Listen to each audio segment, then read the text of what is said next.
Então a gente pode começar. Então, uma boa tarde a todos. A gente vai começar a reunião científica do Grupo de Estudos de Tumores Hereditários. Desde já a gente gostaria de agradecer a presença de todos que estão aqui presentes, a doutora Simone, do Hospital São José, e os alunos que estão aqui presentes para participar da reunião, e a gente gostaria de agradecer a presença deles aqui. E também quem está online agora, já participando da reunião desde já, a doutora Fernanda Tereza de Lima e a Deise Moreno Sassi, que estão participando. A gente gostaria de agradecer a presença e que podem encaminhar as suas questões online, que a gente vai apresentar aqui. E agradecer a presença e também a participação hoje. Quem vai apresentar o caso é o Dr. Henrique Galvão, do Hospital de Barretos, e que vai conduzir sobre o caso sobre síndrome de Poit-Jeghers. Então, desde já, a gente gostaria de agradecer novamente a presença do Dr. Henrique, que vai conduzir e apresentar o caso. Obrigada, Dr. Henrique.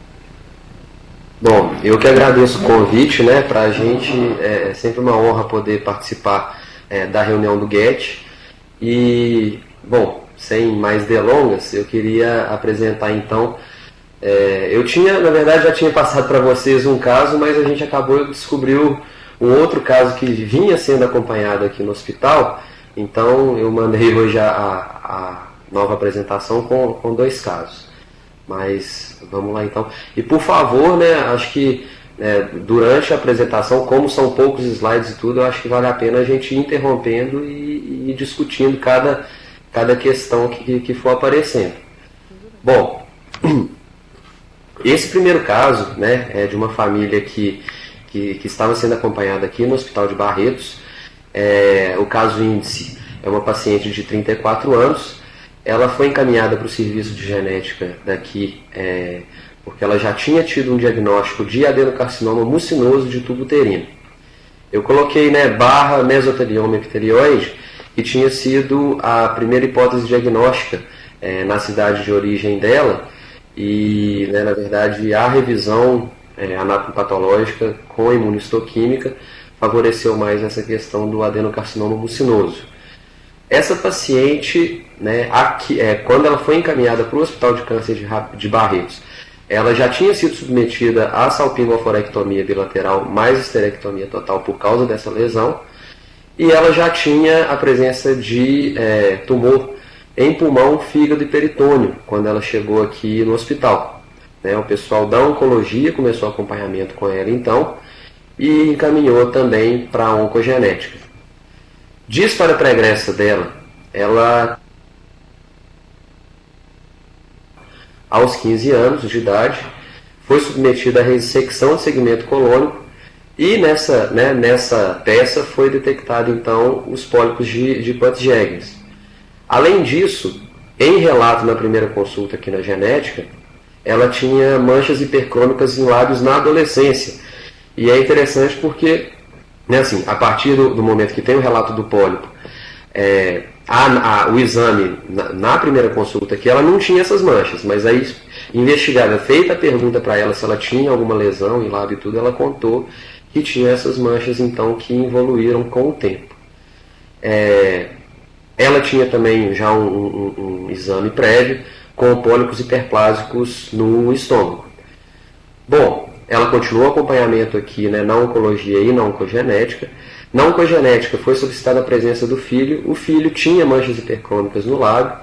Foi solicitado colonoscopia e endoscopia para ele. E foram detectadas, peraí que eu não estou enxergando aqui, mas foram detectadas lesões, pólipos de Poit-Jeghers no estômago e também no reto. Bom, essa paciente, isso foi no final de 2012, começo de 2013, essa paciente, ela continuou o tratamento aqui no Hospital de Barretos e ela teve progressão da doença, essas lesões metastáticas progrediram. A própria paciente, ela, em discussão com o pessoal da oncologia, ela tinha plano de saúde, ela optou por um tratamento em São José do Rio Preto, que seria o uso de quimioterápico que não era disponível pelo sistema público, ela conseguiu tratamento em São José do Rio Preto e ficou, né, começou a acompanhar lá nessa cidade então. Junto com isso, né, acabou que a gente perdeu o acompanhamento do filho também. Eu tive contato com o marido da paciente, né, esses dias atrás, na verdade, assim, até para atualizar e para perguntar se está tudo bem com a família e tudo, e tive a informação, né, que essa paciente ela veio a falecer no final de 2013, em novembro de 2013. E o filho mantém o acompanhamento com o coloproctologista, né, ele faz esse acompanhamento anual lá em São José do Rio Preto mesmo. Eu ofereci, né, o atendimento às irmãs aos irmãos dessa paciente, e também uma avaliação da outra filha do casal. E, né, então estamos aguardando, né, esse contato do pessoal, mas é o que é a política aqui do serviço, né, sempre manter esse acompanhamento dos outros familiares também. Bom, eu acho que esse é o primeiro caso e tudo, e a gente discute depois. Érica, por favor, você pode passar o próximo slide? Isso. Bom, o primeiro caso, na verdade, foi o único caso de síndrome de Peutz-Jeghers que a gente acompanhou aqui no Hospital de Barretos, né? Esse segundo caso é de uma família que eu comecei a acompanhar quando eu estava em Belo Horizonte, né, no Hospital das Clínicas de Belo Horizonte, e mantenho, né, o contato com o pessoal lá de BH, assim, para prosseguir a investigação dessa paciente. Bom, então o segundo caso é uma adolescente de 14 anos que foi encaminhada por causa de manchas café com leite e sardas e história de obstrução intestinal. O interessante é que essa paciente ela foi encaminhada para o serviço de genética geral do Hospital das Clínicas, porque, né, ela estava em acompanhamento com uma neurologista infantil na cidade de origem dela, que é uma cidade da região metropolitana de Belo Horizonte. E essa neurologista, né, na verdade, ela chegou até a neurologista porque ela tinha manchas nos lábios e tinha um certo atraso escolar. Quando, na verdade, ela foi encaminhada então, nessa idade de 14 anos, né, e já tinha uma história de ter tido obstrução intestinal quando ela tinha 9 anos de idade. Né, essa história da moléstia atual, então, é intussuscepção de jejum com necrose de segmento de 80 centímetros quando ela tinha 9 anos de idade. E quando a gente solicitou, né, que ela trouxesse os laudos dessa cirurgia, que tivesse, se tinha alguma avaliação anatomopatológica, não tinha relato de pólipos nesse procedimento, né, nessa análise. Bom, o que a gente tem além disso, o que a gente tem de história dela? É que a paciente tem uma anemia leve crônica, tinha pelo menos a primeira vez, a primeira consulta. Ela tinha um estrabismo em acompanhamento irregular com oftalmo e uma perda auditiva leve em acompanhamento irregular com otorrino. Ela já previamente, né, ela tinha uma tomografia de encéfalo que tinha uma calcificação pontiforme. Eu acho que foi mais um dos fatores que fez ela ser encaminhada da pediatria para a neurologia pediátrica. E, na verdade, foi solicitada a ressonância de encéfalo, era uma lesão inespecífica. E a neurologista pediátrica que teve o insight de falar, não, peraí, ela tem alguma coisa de dismorfismo, vamos encaminhar para a genética. Aí, próximo, por favor. Aí na genética, né, a análise, o exame morfológico dessa paciente foi realizado. Ela tinha peso e altura abaixo do percentil 3, né, tinha essas lentígenes em face, em cavidade oral, cabelo de alta implantação na fronte, face triangular, sobrancelhas esparsas, epicanto, estrabismo convergente, cúbitus valgo, estava em desenvolvimento de caracteres sexuais secundários adequado, e tinha 3 manchas de café com leite também, né? Uma em região supraumbilical e na verdade tinha 2 manchas, tinha 3, né? Uma na supraumbilical, uma na raiz da coxa e uma na região posterior, de eu não estou conseguindo enxergar aqui, mas me ajuda aí, o que está escrito? Está tampando aqui? Em região posterior de ombro esquerdo. Isso. Bom, com essa, né, na verdade, tinha uma história clássica de síndrome de Peutz-Jeghers, porque ela tinha essa história de intussuscepção e tinha as manchas hipercrômicas na boca, mas ela tinha muitos dismorfismos também, né? Então ficou aquela situação, será que é só isso? Ela não tinha os pólipos descritos no anátomo patológico e tinha essa manchinha e tinha a história de intussuscepção. Próximo, por favor. Ah, tá, só um adendo que assim, na história familiar dela não tinha, na história familiar da mãe não tinha outros casos, né, de tumor, nem de estigmas cutâneos, e ela desconhecia a história da família paterna, né, o que dificultava também essa análise. Próximo, por favor. Então, além da síndrome de Peutz-Jeghers, né, ela foi interrogado a síndrome de Leopard, que faz parte daquele espectro das síndromes, as rasopatias, né, da via de Ras-MAP-quinase, que poderia também dar esse fenótipo com múltiplas lentígenes e, né, um fenótipo também muito mais significativo. O que com o prosseguimento, e na verdade ela fez uma colonoscopia, né, foi solicitada uma colonoscopia para ela na primeira consulta, que ela fez, né, e no retorno ela trouxe para a gente, foi detectado realmente os pólipos colônicos amartomatosos, e aí a gente conseguiu fechar a questão, né, definir mesmo por causa dos critérios a síndrome de Peutz-Jeghers. E, né, também tinha polipose gástrica e tudo. Apesar de ter sido descrito pólipos inflamatórios. O que a gente... então a gente notou que tinha realmente, né, fechou o diagnóstico de síndrome de Peutz-Jeghers, pediu um eletrocardiograma, pediu algumas outras avaliações da parte da genética, mas afastou essa questão de ser possibilidade de síndrome de Leopard, porque ela não tinha mais nenhum outro achado que poderia estar compatível, porque é uma síndrome que tem outras manifestações, manifestação cardíaca importante, né? A face, né, teria dismorfismos característicos que não foi, a gente meio que abandonou esse caminho, fechou na síndrome de Peutz-Jeghers. Pediu colono, trânsito intestinal e endoscopia para a mãe. Esses exames da mãe vieram normais, né? Então, o que a gente está agora tentando lá, tem uma certa dificuldade de conseguir esses exames, tentar com que uma irmã dela que já é adolescente também comece o acompanhamento então com o pessoal da coloproctologia. Nós estamos nesse estágio de acompanhamento dessa família. Próximo.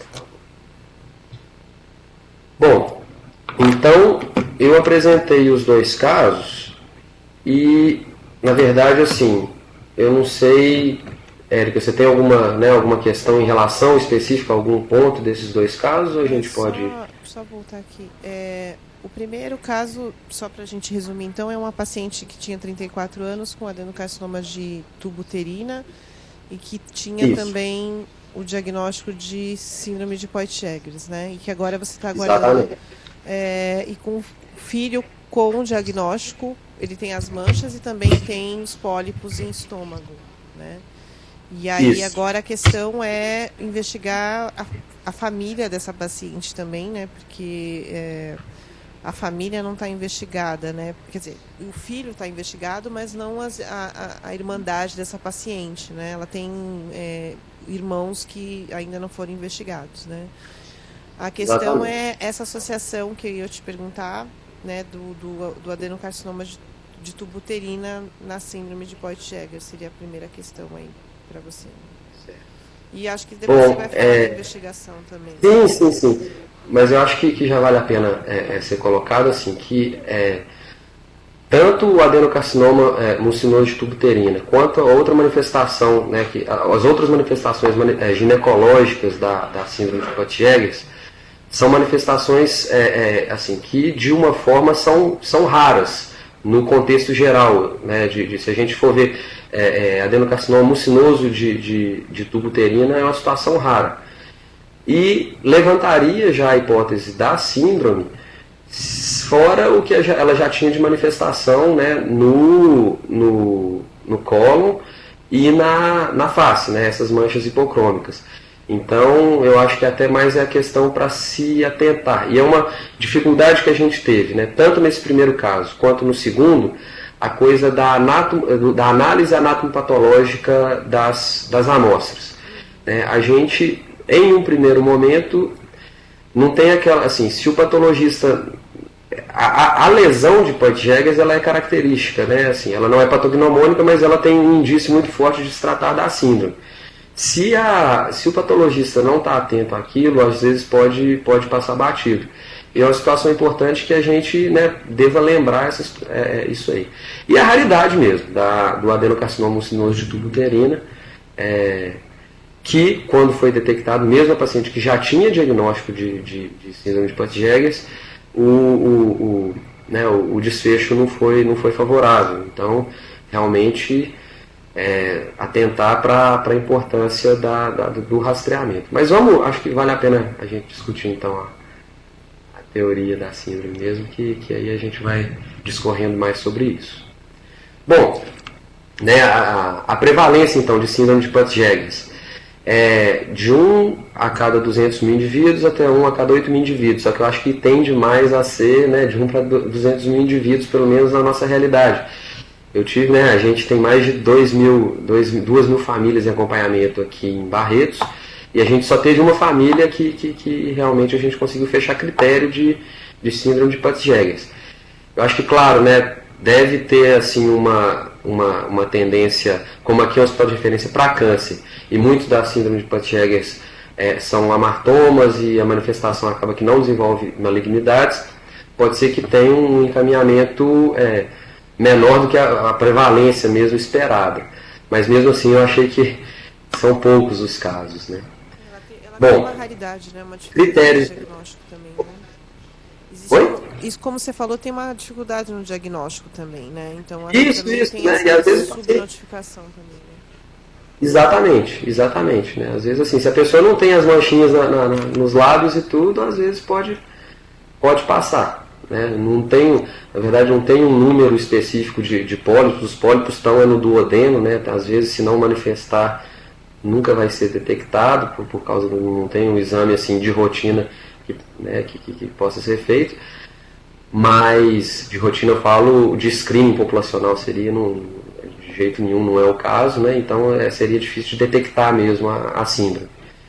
Mas vamos lá, né? A gente fecha o critério dela quando tem 2 ou mais pólipos, né, característicos de Peutz-Jeghers, ou quando tem qualquer número de pólipos ou pigmentação cutânea característica numa família que já tem definido a síndrome de Peutz-Jeghers, ou a terceira situação é quando tem qualquer número de pólipos ou pigmentação cutânea numa pessoa só. Então a gente já consegue, se tiver um pólipo mais a pigmentação cutânea, né, característica, a gente já pode fechar o diagnóstico. Próximo. Bom, então, né, discorrendo um pouco sobre os achados clínicos, a pigmentação cutânea, como foi o caso o segundo caso apresentado, ela pode regredir na adolescência. Ela está presente geralmente nos lábios, né, mas pode estar presente também nos olhos, cavidade oral. Uma coisa, né, que eu fiz, que eu revisei até para essa situação, assim, na cavidade oral a tendência é não regredir. Então acho que é até importante, se a gente está com um adulto no consultório, às vezes examinar a cavidade mesmo, a mucosa da bochecha e tudo, região interna, acho que, né, pode ser um indício da gente conseguir fechar um diagnóstico. Além disso, né, região perianal pode estar associada, mãos e pés também podem ter essa hiperpigmentação. Essa hiperpigmentação, então, seria por um número aumentado de melanócitos na junção dermo-epidérmica, até que, né, tem artigos que colocam que é bem diferente dos Frecklings, né, da neurofibromatose, que seriam só por uma maior quantidade de melanina em cada melanócito. No caso da hiperpigmentação do Peutz-Jeghers, tem sim um aumento do número de melanócitos também. Próximo, por favor. Bom, o pólipo, né, propriamente dito. Esse é bem a figura de livro mesmo, porque a figura aí à direita, porque a gente vê o que eles chamam de ser arborizado, né? A gente tem um feixe de músculo liso, que seria então o tronco dessa questão de arborização, e a mucosa recobrindo esse feixe de músculo liso. E essa mucosa, né, exuberante, ela tem uma característica especial que ela pode invaginar para a própria submucosa e para a camada muscular própria. Isso daria impressão de neoplasia invasiva, né, porque você vê epitélio em camada que não era para ter epitélio, mas o que a gente diferencia isso de uma neoplasia invasiva propriamente dita seria a questão de não haver atipias celulares nesse epitélio na submucosa, por exemplo. Então, né, a gente vê o deslocamento e o feixe arborizado. Manifestações clínicas, então, do pólipo de Putz-Jaeger. Como ele tem esse feixe vascular e normalmente ele é pediculado, ele tem uma tendência maior a sangramento. Inclusive, o paciente pode se apresentar com anemia. Além disso, ele pode levar à obstrução do intestino e à intussuscepção intestinal. Né? Especificamente, a intussuscepção intestinal, em até 70% dos casos de Putz-Jaeger, a gente vê essa manifestação.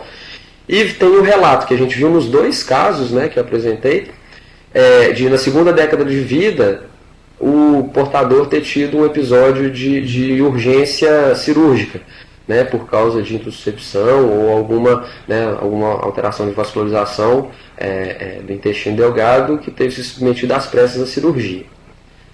O acometimento do pólipo, então, né, o lugar de maior acometimento é no jejum, seguido pelo íleo, duodeno, outras partes do trato gastrointestinal seria o estômago e o colo, e além disso, epitélio de outros órgãos também poderia ser acometido, né, como brônquios, vesícula biliar, a cavidade nasal, a bexiga e os ureteres. Próximo, por favor. Bom, uma situação importante que eu acho que vale a pena a gente discutir também é a questão o pólipo, né, ele é amartomatoso. Então, como pólipo amartomatoso, é discutível a questão se ele tem uma predisposição maior à carcinogênese. O que a gente vê na síndrome de Putz-Jaeger é que o indivíduo portador da síndrome tem uma chance muito maior que a população geral de desenvolver câncer. Isso é comprovado. Só que esses pólipos que o indivíduo tem, questiona-se se a mutação que o indivíduo possui, ela leva à formação de pólipos e o pólipo vai desenvolver o câncer, esse pólipo amartomatoso vai virar um adenoma e o adenoma vai virar câncer, ou a mutação no STK11, que é o gene de Putz-Jaeger, a mutação no STK11, ela vai tanto levar ao desenvolvimento de amartomas quanto ao desenvolvimento de outros tumores. E o que embasa essa segunda teoria é que a gente vê muito pólipo no intestino delgado, mas a região que a gente vê mais câncer nesses indivíduos é no intestino grosso, né, colo retal, que o risco cumulativo vital de câncer chega a 39%. Esses dados eu tirei do NCCN e desse artigo que está citado aí à direita. Bom, além de ter câncer coloretal, né, o que a gente vê no espectro de manifestação da síndrome de Putz-Jaeger é que inúmeros outros órgãos estão suscetíveis ao desenvolvimento de câncer também. No próprio trato gastrointestinal, né, até 30% dos indivíduos têm chance de ter câncer gástrico. A gente vê 13% de chance de desenvolver câncer no intestino delgado, 11 a 36% de desenvolver câncer de pâncreas, 45 a 50% de desenvolver câncer de mama, o que se aproxima, inclusive, até por volta disso, que é o risco de câncer de mama em pacientes portadores de mutação em BRCA2, né, é bem significativo. Além disso, câncer de pulmão em 15 a 17% dos casos.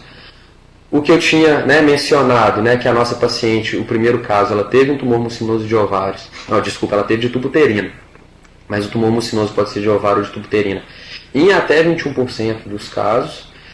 Lembrando que isso é uma estimativa de risco cumulativo vital, né? Então, assim, grande parte das séries que a gente vê até hoje, de relato retrospectivo, a incidência é menos do que esses números que eu estou apresentando aqui.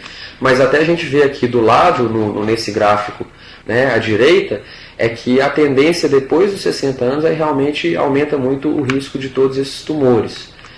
Mas continuando, né, além do tumor mucinoso, tem esse tumor específico, né, de cordão sexual com túbulos anulares, que seria um aproximado relativo do tumor de células de Sertoli nos homens. Esses tumores normalmente eles têm manifestação endocrinológica associada, então a gente tem, né, como é final da primeira década de vida, começo da segunda, pode ter uma certa precocidade no desenvolvimento de caracteres sexuais secundários. Então seria uma manifestação que poderia ajudar o rastreamento desses tumores. E além disso, tem a possibilidade de adenoma maligno de cérvix uterina. Ou seja, né, assim, tem a tendência à formação de pólipos no trato gastrointestinal, mas muito mais que isso, a gente tem que ficar atento também ao desenvolvimento de outros tumores. E aí até uma atenção que eu tive é que assim, tem muitas outras, não tem tantas outras síndromes assim que tem um espectro de manifestação de tantos tumores em regiões diferentes do corpo, né? Assim, isso aí pode até lembrar um pouco linfraumênio, porque a gente vê pulmão, vê pâncreas, vê colo retal, vê gástrico, então é realmente uma situação, né, apesar da raridade da síndrome de Peutz-Jeghers, comparada com linfraumênia aqui no Brasil, né, a gente tem que também atentar a isso, e não são todos os casos que têm a hiperpigmentação mucocutânea. É um diagnóstico relativamente fácil, mas a gente tem que lembrar dele. Bom, próximo, por favor. Como eu tinha mencionado, né, a mutação no gene STK11, que anteriormente era chamado também LKB1, ele está presente no cromossomo 19, né, no braço curto, cromossomo 19, região 3.3. A mutação germinativa nesse gene ela é vista em até 94% dos casos de síndrome de Peutz-Jeghers. Ou seja, pode ser que tenha outros genes associados a essa síndrome, ainda não foi descrito, mas é muito pouco provável e seriam muito poucos casos que estariam associados, né? É mais provável que aquela pessoa que teve uma mutação, aquela pessoa que tem Peutz-Jeghers, mas não teve mutação, provavelmente não foi feita o MLPA desse paciente ou alguma técnica que realmente pode ter sido alguma coisa específica do teste, e não porque realmente a pessoa não tem a mutação na STK11.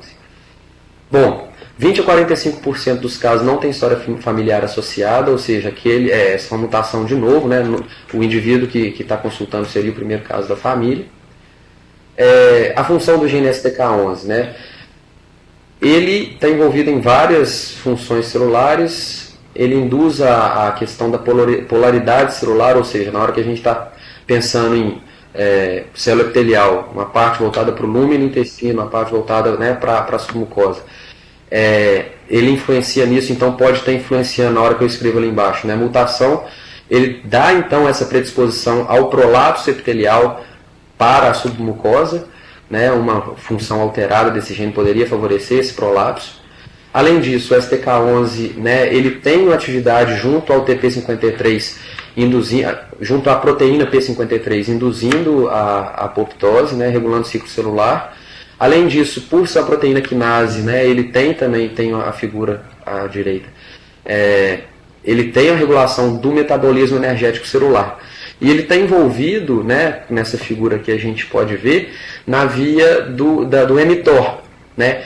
Ou seja, ele só tem até alguns artigos de revisão que falam, né, que tanto a síndrome de Peutz-Jeghers, como a síndrome de Cowden, como a esclerose tuberosa, 3 síndromes que dão predisposição a amartomas, estarem envolvidos nessa cascata, poderia ser, né, ainda, né, é um estágio de proposta de intervenção, a terapia com inibidores do mTOR.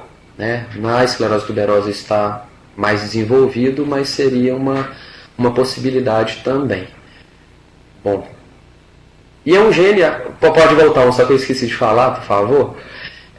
Aqui tem a figura do gene propriamente dito, né? São 10 exons, relativamente fácil da técnica molecular, né? Mas eu acho que isso aí fica mais a cargo dos biólogos moleculares, mas não é uma coisa que seria, não é dos genes mais complicados de se trabalhar. Mas, próximo, por favor. Bom, e de rastreamento, então, esse é também proposto pelo grupo holandês, a proposta de rastreamento da síndrome de Peutz-Jeghers. Seria então, né, no exame físico, a palpação de testículos, né, isso anualmente. Além disso, Como, né, de início, a preocupação, né, em criança e adolescente seria os desdobramentos do pólipo, né, as emergências cirúrgicas que o pólipo pode levar, o pólipo em intestino delgado, então seria proposto essa enterografia por ressonância ou videoendoscopia por cápsula, o que é uma realidade muito difícil, mesmo no sistema privado no Brasil, né? O que eles propõem também seria a endoscopia com duplo balão para analisar o intestino delgado, e aí seria um exame aos 8 anos de idade. Se tiver normal, repete com 18, ou então se tiver alguma alteração, né, faz a ressecção do pólipo e repete de 3 em 3 anos.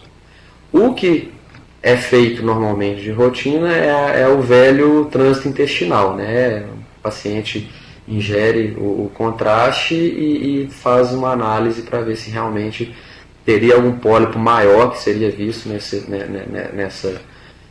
exame, e a partir daí seria proposta a ressecção do pólipo. Além disso, né, que é um exame simples e ajuda muito, é o hemograma, né, que seria anual a partir dos 8 anos de idade, para ver se realmente teria algum foco de sangramento oculto que a gente, né, levando a anemia desse paciente e fazer esse acompanhamento então. A partir da terceira década de vida, a preocupação maior se torna o risco maior de câncer. Então começa, né, com 20 anos a endoscopia e aí 25 anos todos esses outros exames. A colono, mamografia intercalada com ressonância magnética das mamas. Além disso, o exame, né, da palpação de mamas com profissional capacitado. A avaliação ginecológica, né, com ultrassonografia transvaginal e CA-125, isso é uma extrapolação do BRCA. Não tem uma comprovação de efetividade desse exame, mas é o que a gente tem disponível. Ultrassonografia endoscópica com dosagem de CA-119 para pâncreas, isso ainda é num contexto de pesquisa, né? Menos ainda tem comprovação de efetividade de rastreamento para pâncreas. Então é uma situação que a gente vê que tem um risco maior de câncer de pâncreas, mas ainda não é uma coisa bem estabelecida. E aí, né, que eu já tinha falado, a ressecção dos pólipos. Lembrando que como é no intestino delgado, né, às vezes pode ser que por endoscopia ou por colono, né, no estômago ou no intestino grosso, mas normalmente requer inclusive a enteroscopia intraoperatória para a ressecção dos pólipos de intestino delgado, naqueles casos mais sérios. Próximo, por favor. Bom, eu acho que, né, a apresentação dos casos era isso, mas eu acho que a gente tem alguns pontos para discutir. O que você acha? Eu acho que a gente pode abrir para discussão. É só a primeira duas questões, né, eu acho, para vocês. Questão, óbvio que a gente viu que é uma síndrome que tem risco para vários tumores, mas o que a gente observou é que os dois principais, eu acho que riscos maiores, além dos pólipos, é claro, é a questão do câncer de mama e o câncer coloretal, né, que acho que é a maior vigilância aí, né. Acho que essa é uma primeira questão, não sei se a doutora Simone e a doutora Pilar podem falar. E a outra questão que eu acho que é importante é que você apontou que a questão da mutação de novo é de 20% a 45%, então que mostra que a história familiar ela é muito pobre em uma grande parte dos casos, né? Então isso é um outro ponto para o diagnóstico, para ser um diagnóstico mais difícil, porque você não vai ter história familiar nesses casos, né? Em alguns dos casos, né?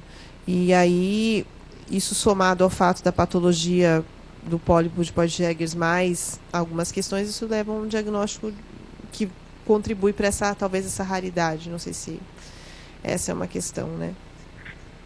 Bom, eu acho que sim. Eu acho que é realmente isso.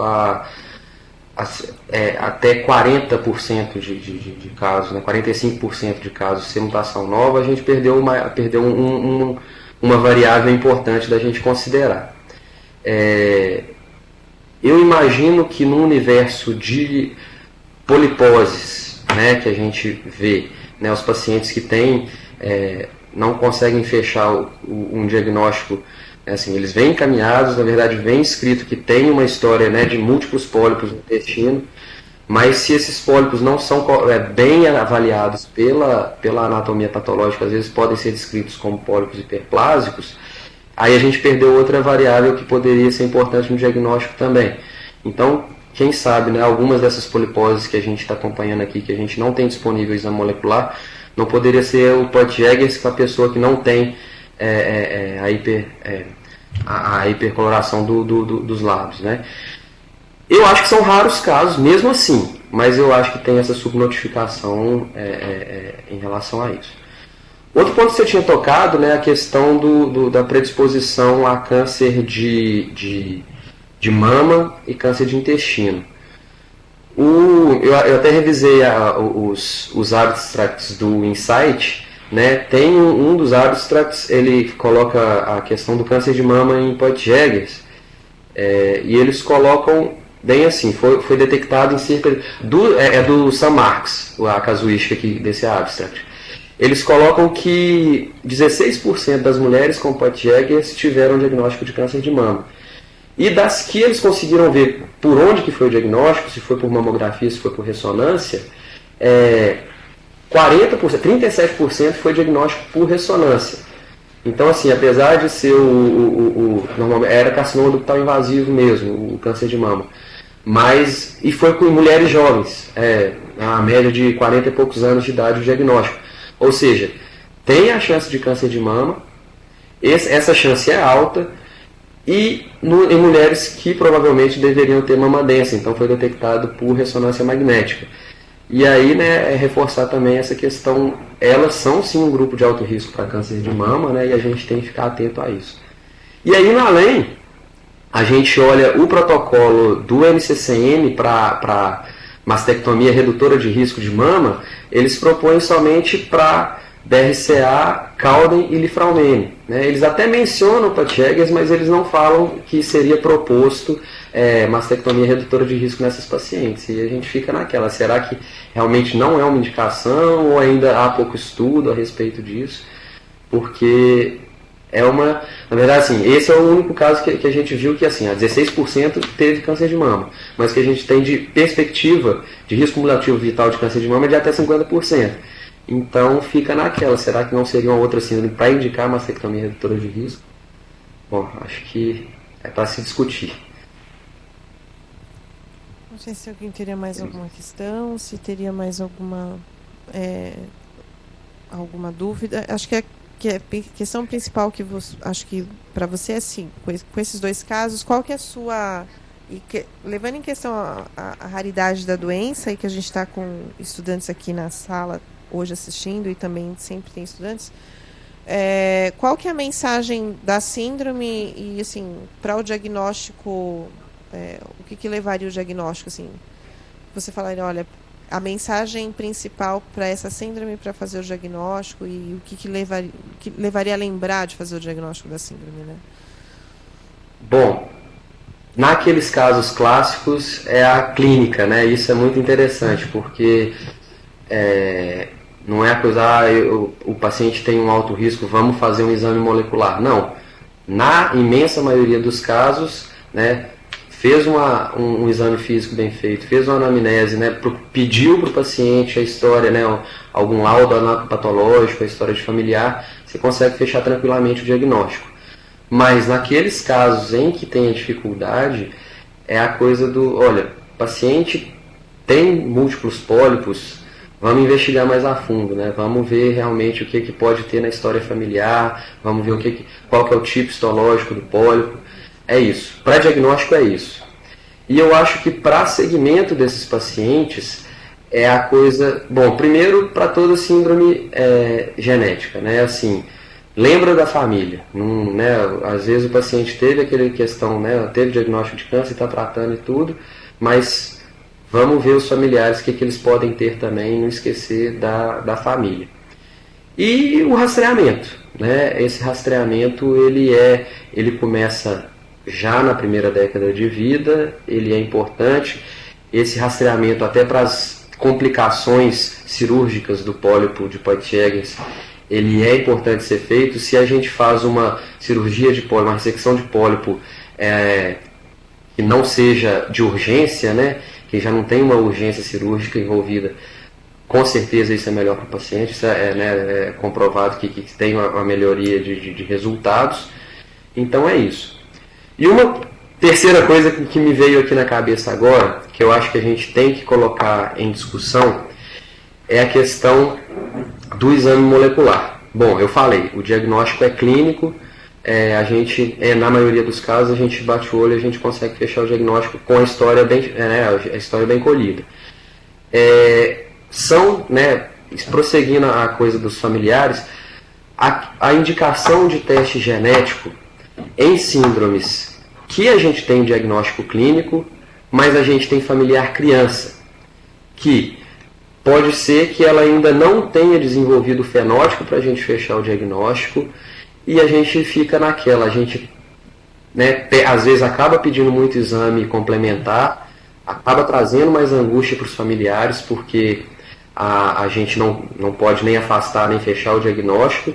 E isso, eu acho que o caso mais emblemático é a neurofibromatose, mas a gente vê também no caso de síndrome de Peutz-Jeghers, a gente vê isso na esclerose tuberosa, que nas crianças a gente acaba que, então vamos manter o acompanhamento, e isso, na verdade, a discussão ela ainda não foi feita.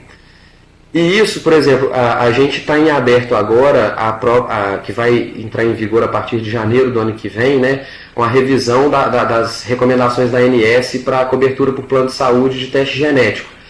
E simplesmente assim, por exemplo, a neurofibromatose ficou de fora da discussão. A síndrome de Peutz-Jeghers não foi incluída na discussão de teste genético. E, claro, a gente conseguiu muitos avanços com nessa próxima recomendação.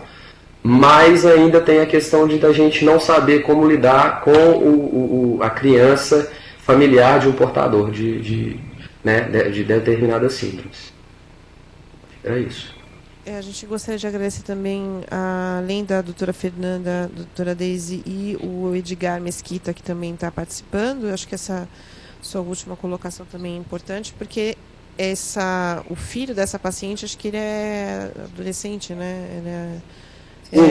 e aí submetido a um procedimento, e no caso o teste serviria para justamente evitar procedimentos, e se a gente lembrar que a colonoscopia tem em si e tem a questão do risco, o risco do procedimento, e além da angústia que você colocou, acho que é a questão do próprio risco inerente ao procedimento, que é uma coisa que é importante, então a questão do teste vai além, Sim, na verdade, assim, até o filho dessa paciente fechou o diagnóstico. Mas ele a fechou, filha, não, tudo bem. No caso dele fechou, mas a filha não, Sim, a filha não. E aí a gente vai ficar fazendo colonoscopia dela até quando, E outra coisa, a colonoscopia tem o risco do próprio procedimento, tem, para a criança, a sedação, também o risco anestésico é uma situação importante também. Então, a gente tem que pesar isso tudo, que um teste genético, simplesmente, ele seria muito mais efetivo nessa, ou a gente fechou o diagnóstico e continua acompanhando, ou não fechou e pronto, ficaria nisso aí. Mas é a importância dele. Não sei se alguém tem mais alguma questão, alguma outra dúvida. Eu acho que é isso, Henrique. Não sei se você tem mais alguma questão para colocar. Bom, eu queria realmente agradecer a oportunidade, assim, de estar podendo discutir isso o tanto que é interessante a gente manter essas discussões mesmo de síndrome de predisposição ao câncer. Muito obrigado mesmo. A gente também gostaria de agradecer e manter também essa rotatividade entre as diferentes instituições, que eu acho que essa é uma outra questão que é importante também. E manter essas discussões e todas essas questões sobre a predisposição e sobre o acompanhamento desses pacientes e as implicações também, não só para a assistência, mas também, acho que para o ensino também, e também para a pesquisa, sem dúvida nenhuma. Então, a gente agradece a presença de todos que estão aqui presentes, e tanto presencialmente como à distância, e agradece a presença do Henrique mais uma vez por ter trazido esses casos, e a gente retorna em setembro. Eu estou fora do calendário, já estou pulando o mês. É porque setembro já está aí. E aí a gente agradece, então, a presença de todos. Tá? Até setembro, então. Muito obrigada, Henrique. Até mais. Obrigado.